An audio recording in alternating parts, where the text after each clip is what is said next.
ಹಾವೇರಿಯಲ್ಲಿ ಬ್ಯಾನರ್ ತೆರವುಗೊಳಿಸಿದ್ದಕ್ಕಾಗಿ ಪೌರಕಾರ್ಮಿಕನ ಮೇಲೆ ಮಾರಣಾಂತಿಕ ದಾಳಿ. ಹಾವೇರಿ ನಗರದ ಪೌರಕಾರ್ಮಿಕನೊಬ್ಬನು ಸಾರ್ವಜನಿಕ ಸ್ಥಳದಲ್ಲಿದ್ದ ಅಕ್ರಮ ಬ್ಯಾನರ್ ತೆರವುಗೊಳಿಸುತ್ತಿದ್ದ ಹಿನ್ನೆಲೆಯಲ್ಲಿ ದುಷ್ಕರ್ಮಿಗಳಿಂದ ಮಾರಣಾಂತಿಕ ದಾಳಿಗೆ ಒಳಗಾಗಿರುವ ಹೃದಯ ವಿದ್ರಾವಕ ಘಟನೆ ಹಾವೇರಿ ನಗರದಲ್ಲಿ ನಡೆದಿದೆ. ಪೌರಕಾರ್ಮಿಕ ರಾಜು ದೊಡ್ಡಮನಿ ಎಂಬವರು ನಗರದಲ್ಲಿ ಅವರ ದಿನನಿತ್ಯದ ಕರ್ತವ್ಯವನ್ನು ನಿಭಾಯಿಸುತ್ತಿದ್ದಾಗ ಕೆಲವರು ಅವರು ತೆರವುಗೊಳಿಸುತ್ತಿದ್ದ ಜನ್ಮದಿನದ ಬ್ಯಾನರ್ ಕುರಿತಾಗಿ ಕೋಪಗೊಂಡು ಬಿಯರ್ ಬಾಟಲ್ ಹಾಗೂ ಬ್ಯಾಟ್ನಿಂದ ತಲೆಗೆ ಬಡಿದು ಗಂಭೀರವಾಗಿ ಗಾಯಗೊಳಿಸಿ ಪರಾರಿಯಾಗಿದ್ದಾರೆ.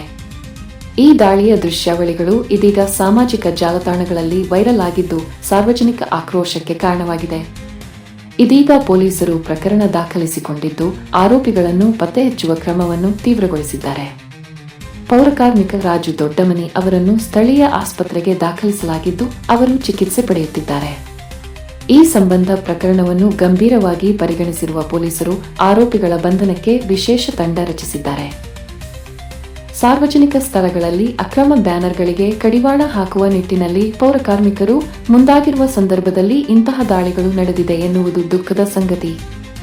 ಸ್ಥಳೀಯ ನಾಗರಿಕರು ಕೂಡ ದುಷ್ಕರ್ಮಿಗಳ ವಿರುದ್ಧ ಕಠಿಣ ಕ್ರಮಕ್ಕೆ ಆಗ್ರಹಿಸಿದ್ದಾರೆ.